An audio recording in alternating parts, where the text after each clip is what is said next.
This is Working for Progress, a podcast that connects us through conversations about how we craft our working lives and make progress. We'll be joined by our communities from Tribe Porty and Keystone.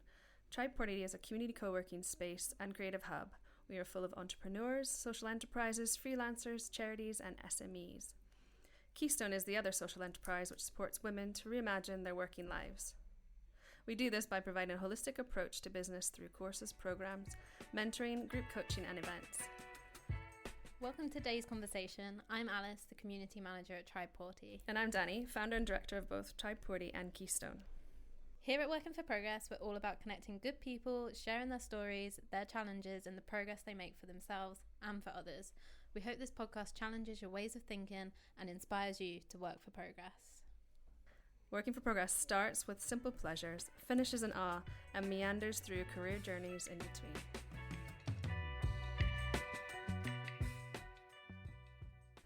Today we welcome Ellie Morag. Ellie's the newest team member of Tribe.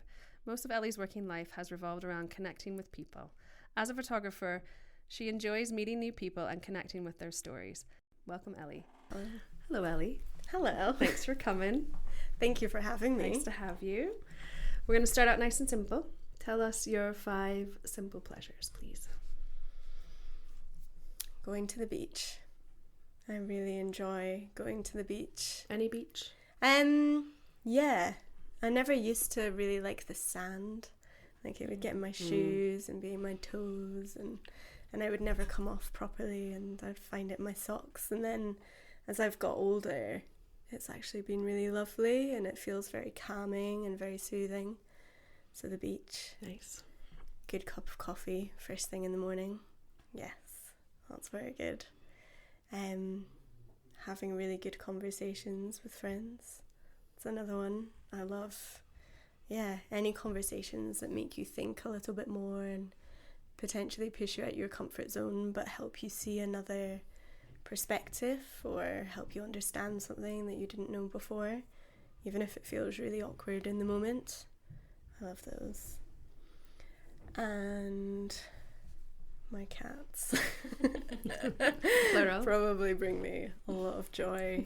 They're so sassy, but they'll just hang out with me and pretend that, they like being in my company. Thinking about values, I'd love to hear what values are important to you and how they show up in your working life. It's a good question, actually. And values is something I've really been pondering recently. I think perhaps because, not that my values have changed, but they've perhaps become more prominent. So I think one of them especially is that I'm being true to myself and doing something because that's what I really want to be doing for me, or if it feels good for me, without it sounding very selfish. Living true to myself is perhaps one of my core values that helps me make the decisions that are right for me in life and work. And I think sometimes that can feel very difficult when they don't align with other people's thoughts on what you should be doing or how your life should look. Do you think that maybe perhaps that's not changed, but you have a different relationship with being kind of brave enough? I don't want to use the word brave, but like being able to see those through in a different way because you're a bit older, have a bit more experience under you, or I don't know, just thinking about young people, and there are a lot of pressures from society and from other people and parents and your culture and all that telling you how to be, who you should be. Do you find it easier as you get older, or do you just think that it naturally evolves that way to be more true to yourself? I'd love to hear your thoughts on where you're at with that in terms of your own journey about being true. I think you hit the nail on the head there in the sense, I think it's a few things. I think it is age. Definitely getting older. I I think especially with friends taking perhaps different paths or going down certain paths, highlights to me what's important to me, and whether I'm doing something because I really want to be doing that, or I'm doing it because, the societal pressure. So I think probably age and experience. And I think I'm just at a precipice of appreciating getting older, and just having a look at what I want my life to kind of be like. And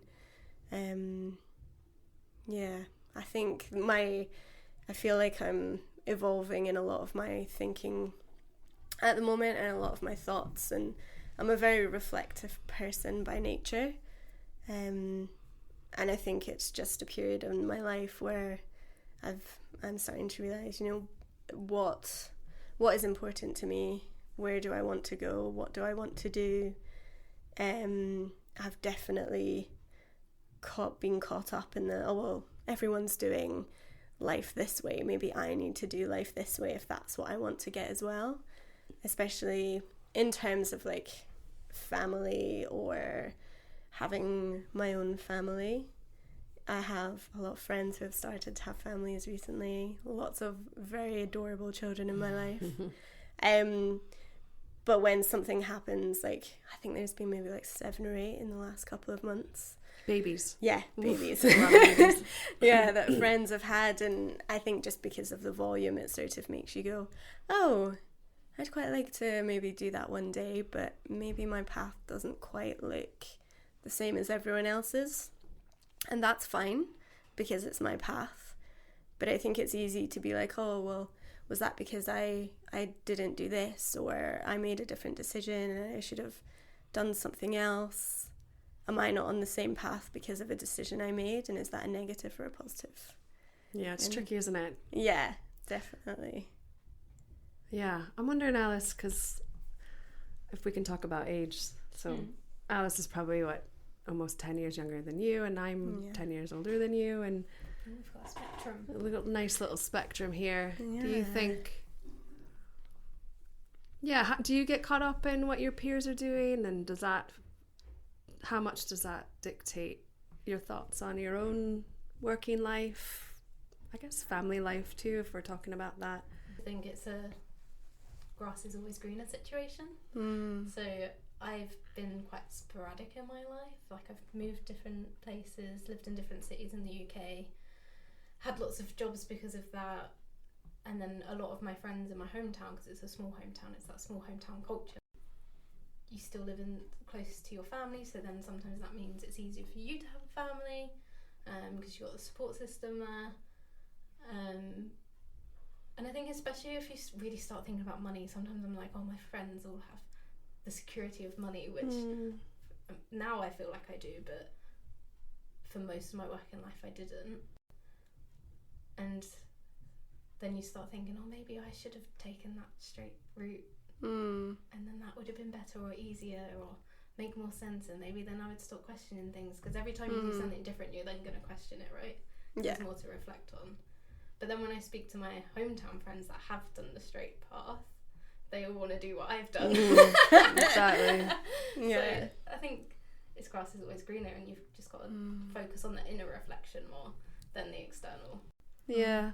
I think it's always good to kind of pay attention to where your energy gets kind of focused on. So if you're feeling envious in any way, well, what in their life are you envious of? And is that an indicator of actually maybe that's something that I want, instead of it being negative in the way that I should have done this, or I could have done that, or I don't have this. But I think it's a good way to kind of like, oh, actually I'm feeling that way because it's bringing up something in me that actually I care about, or that I maybe want in some way, and then reflect on it that way in a different way. Yeah, it's a really good point.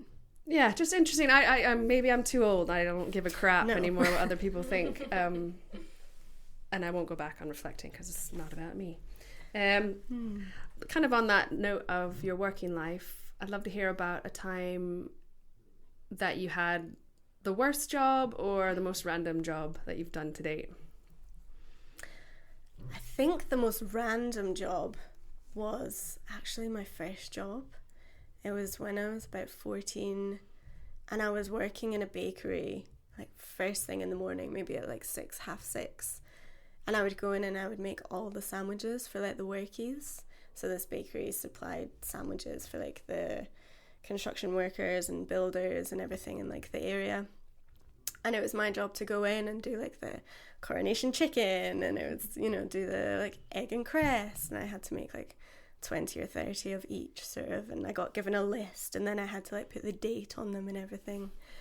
And it was, I think back to it, it was such a weird job because I was like in this tiny back room that they didn't really use for anything, but it was like sanitary in the sense that it was kind of like a kitchen back room, but they didn't use it for anything else than me coming in to make these sandwiches like 3 or 4 times a week. How long did you do that for? Oh, I did it for like 3 months, and then I put the dates on the sandwiches wrong, and they were like, we think you should go. So Ellie's not good at sandwich making. Yeah. Please don't ask me to make a sandwich. It's hilarious. Yeah, that's the most random one. Very good. For sure. How about the biggest risk you've taken? It could be your working life, or it could be personal as well. Either one.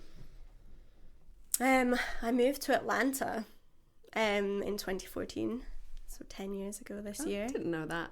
Yeah. To work with a photographer that was based in Atlanta.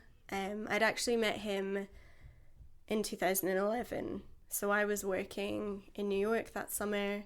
Actually, perhaps a really big risk was he had a website, like a blog about the type of photography he did, and used to take interns, and they would have blogs, and I really wanted to get into photography at the time and didn't really know how to.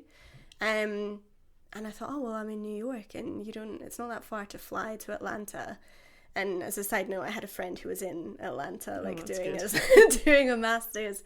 So I decided, I was like, I'll go and see my friend, and then I'll just see if I can meet this photographer to chat to him about what it is. So you weren't doing photography before that? In 2011, no. Oh, wow. So yeah, that's when I started and flew and met him and worked with him for like 10 days. He took me on a few shoots. It was fantastic.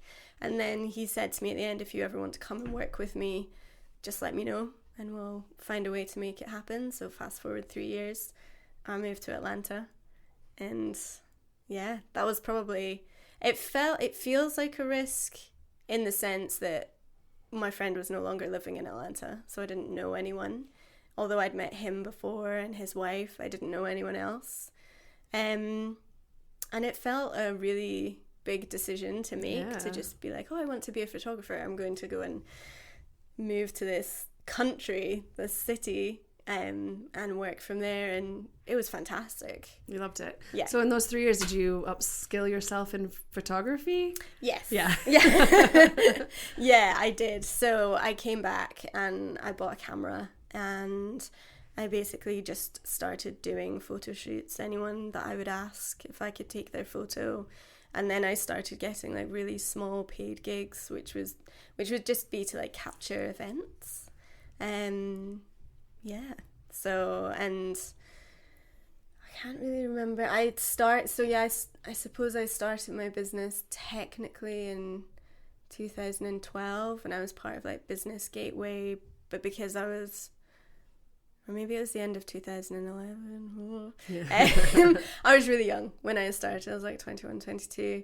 So I had a lot of help, which was really handy. Nice. From Business Gateway and from like the Prince's Trust and everything. So by the time I flew it in 2014, I kind of had, I had upskilled. I'd learned a bit more about what I wanted to do and what that would look like. And it was like a baptism of fire. He was a wedding photographer and a fashion photographer, and we photographed 30 weddings in 6 months. Holy cow. That doesn't seem physically possible. It was a lot.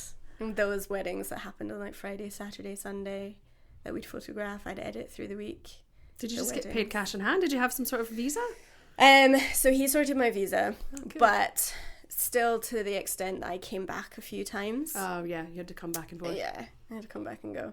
And so because of that, he would pay for my flights through the work that I did for him, and he paid for my board as well as in like my living. So I got paid, but technically just room and board. Yeah, room and board and flights, and I'd worked for a year prior to that in hospitality, just every hour I possibly could to save up money, to go and work there. So yeah, I would do photo shoots when I could and work crazy hours hospitality, saved up money, and went. Wow. What were you doing before that? Did you go to uni? Yeah, I went to uni. So I went in 2007 to 2010. What did you study? Media. Media? Okay. Yeah, okay. Really like broad. Media. It was just a BA in media. Yeah, I was never someone who like loved university, but I really wanted to go to prove to myself I could get a degree. So you've been a freelancer your entire working career? Yes. Wow. That's quite unusual, actually. Yeah. Well, for our podcast anyway. I haven't done a global poll. Yeah. But yeah, even when I speak to people about it, they're like, wow, it's very new to me to have more of a structured working life. Yeah. How do you feel about someone else dictating your schedule? Asking for a friend. Because I've had clients for so long, so in that sense you're sort of in small doses working for people. Yeah. So I perhaps, without it sounding strange, I don't necessarily see it in a hierarchy, but I think that's because working here you both do a very good job of like not making it feel like a hierarchy. I suppose it's also you're not full time. I suppose it might feel different if you went from freelance to a full time 9 to 5 type. Yeah, gig. I think it would be very difficult. And I just feel really welcome, and I think that makes a huge difference in terms of empowering, feeling empowered. Yeah, I haven't reflected on it too much. It's quite nice. It works for me. So yeah. Cool. Yeah. And you loved being in Atlanta? Yes, I did. I fell in love in Atlanta. Did you? I did. With a person, you mean? Or yes. Oh, right, now with Atlanta. I didn't know if you were talking about Atlanta. I fell in love with Atlanta. Yeah, I really liked it. I'd worked in America before, but only ever for summers. So I did Camp America sort of thing. Okay. And then I worked for the company that I went to camp with, in the sense I did interviews. So I interviewed people. And then one summer I worked in New York, making sure everyone who came had like all the right visas and paperwork and knew where they were going next. And so the culture wasn't particularly new to me. Yeah. But yeah, I liked Atlanta. I never saw it as a long-term thing though. No. So 6 months? Just under a year. Just under a year. Okay. And you came back then to Scotland, or? I came back, I went to London. Okay. Oh, actually, yeah, that reminds me, between 2011 and 2014 I lived in London for 18 months as well. Okay. So yeah, went back to London because I thought, to be a photographer I need to be in a big city. That's where I'm going to get all the work. I spent 6 months there and realised that was not the case. I was quite lonely. Really? I didn't enjoy everyone was telling me that you basically had to climb a ladder as a photographer. You had to work in a big studio for a big name photographer, most of the time for a male photographer, and be an assistant. And then if you were a really good assistant, you could work up to be a better assistant for a bigger photographer. And then when you'd done that, you could be a photographer yourself and have your own assistants. And I didn't like the trajectory of that. So I came back to Edinburgh in 2015 and was like, I'm going to make it work and do it myself. Cool. Yeah. And no regrets? No regrets. No regrets. I'd absolutely do it all again. Nice. For sure. Love to hear about an example of feeling a state of flow or a sense of awe. I'm going to go for awe. Okay. Because I love awe. Yeah. It's going to sound so cheesy, but I am so lucky to be surrounded by so many people, but women specifically, who are just doing the damn thing. Like, And it takes a lot of hard work, but there's nothing more that I just find that's absolutely brilliant and puts me in a state of awe than listening to friends who are like, hey, I had this idea, I think this is what I'm going to do, and then watching them do it. Yeah. It's just, wow, it's unbelievable, and it's so inspiring, and is definitely the reason I do most of the stuff I do now. It's nice, kind of contagious, isn't it? Yeah, it really is. It really is. I feel that here a lot too, which is good. Nice. Yeah. I've been thinking a lot about kind of, for a lack of a better word, retirement, but maybe kind of reimagining retirement. So I personally don't want to work full out until I can't work anymore and then retire and then do nothing and not know what to do with my life. Or maybe I'll love not doing anything. I don't know. That doesn't really sound like me. But I want to kind of rethink the whole working life piece and what that could look like. Have you thought about that? And do you have any thoughts on kind of your later life, you know, kind of post 65-ish? Like, how do you see yourself? Do you see yourself, and what do you see yourself doing? Gosh, that's a big question. I know. Sorry. No, don't be silly. Have I thought about it? Yes, in the sense that my parents are not long retired. So that's interesting to see what that's like, and obviously have been their child and kind of seen them through work. For me, especially in my freelance days, and although I'm still a freelancer, not totally, it was never really something I considered, because I was like, oh, I'll just see what's next. I'll keep going along and I'll see what's next. And then I think as I got closer to 30, people were like, do you have a pension? Have you thought about getting a pension? And I was like, oh God. And a really good friend of mine sent me this really long document about the importance of having a pension. He's really worried about money, and he makes the most money out of all my friends as well. I was going to say, I bet he makes the most as well. Yep, usually definitely. People that have the most money worry about money the most. Yep. The kind of life I'd like to have, though, I don't see myself stopping. I don't think I'm someone that would sit back and just be like, this is me, I'm done, I did my work. Because my work is so intrinsically tied to who I am as a person and the things that I believe and want to bring into the world. So they may not necessarily be financially paid positions, but I think I'll still be doing work in some capacity. That's a good point. And I think more and more people are having a mixture of some freelance work, you know, the gig economy, and having some employed work, and not this kind of work for a company for 35 years and then stop working, and then you lose your, not only your routine, but your network, and then people get in real trouble. But I think more and more that's changing. So I'm not sure how much are thinking about retirement planning or even pension planning, if that reflects that kind of change. So I've just been asking people about how they feel about it, because I'm trying to get a sense if everybody else is also thinking that way too. Definitely. I mean, it feels very relevant.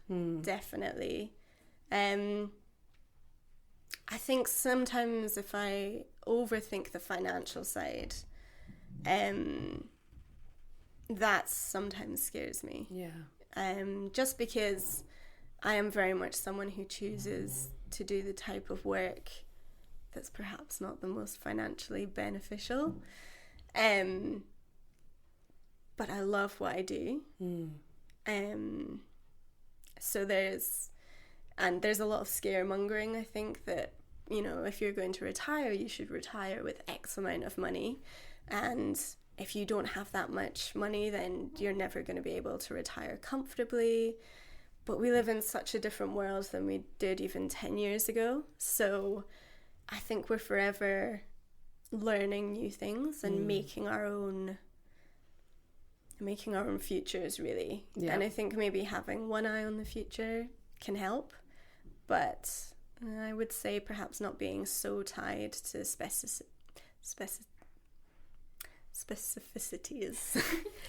Specificities. That is a hard word. I'm not even going to try and say it. Yeah. would probably help.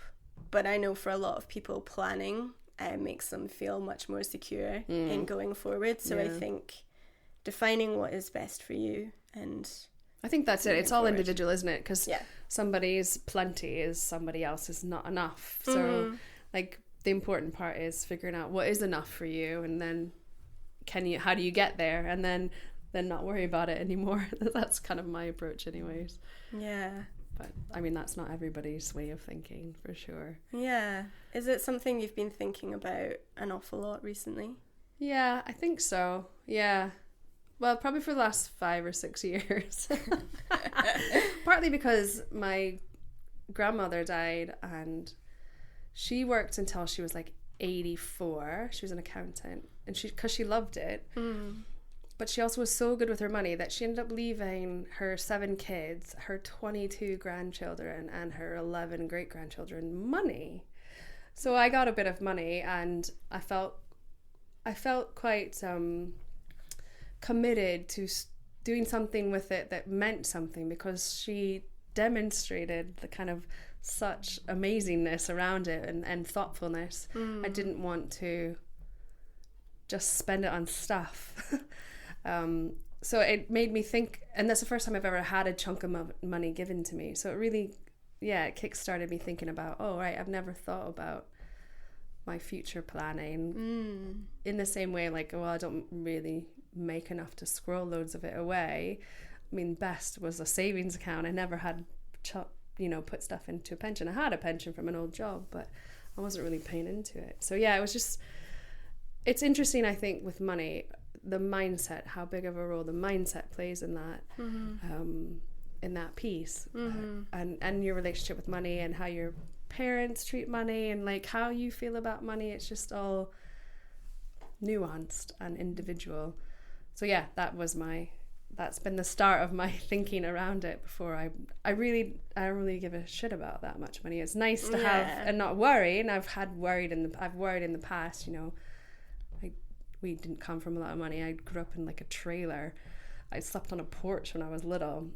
So like, which is fine. I didn't know any different as a kid, but I've definitely not come from loads of money. And then I'm very comfortable now, but I don't need more money. I don't care about nice cars. I don't like that kind of stuff. Doesn't interest me, and it's fine if it does. Like, it interests a lot of people, but it just started my thinking about how I feel about money, but also having lots of conversations with women, and how many women, particularly married women, don't know if they've got a pension or if their name's on the mortgage, or because they're seen as them not being the main earner, so it seems to not be even relevant, which is ridiculous, even though they're the main caretakers. So just a lot of thinking around all those things.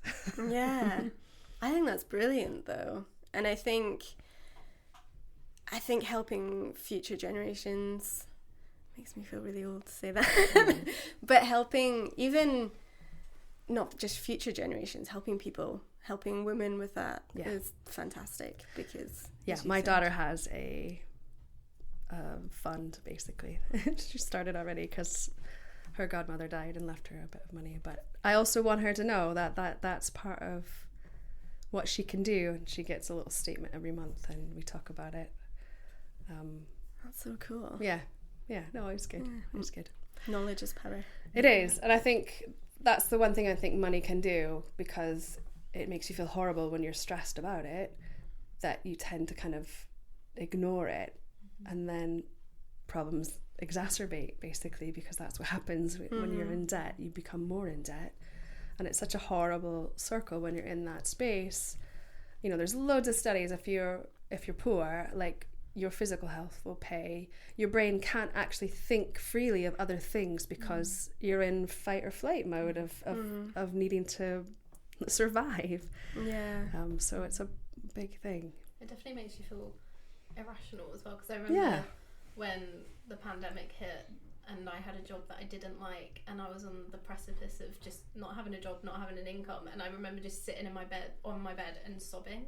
Yeah. And then there was like a little thing that ticked in my brain that was like, wait, but I don't even like this job. Why am I sobbing? And then I was like, oh, but actually my whole thing is hospitality, and that's gone. Yeah. The industry, yeah. Yeah. It quickly gets terrifying. You say it makes you, but you're actually being quite rational. That is your survival. This is how you have to survive in this world. You have to pay for your rent, and you have to pay for your food, and you have to pay for your transportation and all those things. So it's totally rational as well, you know. I don't know how we got sidetracked for money, but I like the conversation. Anyways, thank you so much, Ellie, for coming in, and I'm sure we'll chat again. Definitely. Thank you so much for having me. Cheers. Both of you. To hear more about Tribe Porty and Keystone, you can find us on all social media platforms. Please head over to our website and subscribe to our newsletters, which includes monthly blogs to provide helpful insights into how we craft our working lives. This has been Working for Progress. We hope you join us again.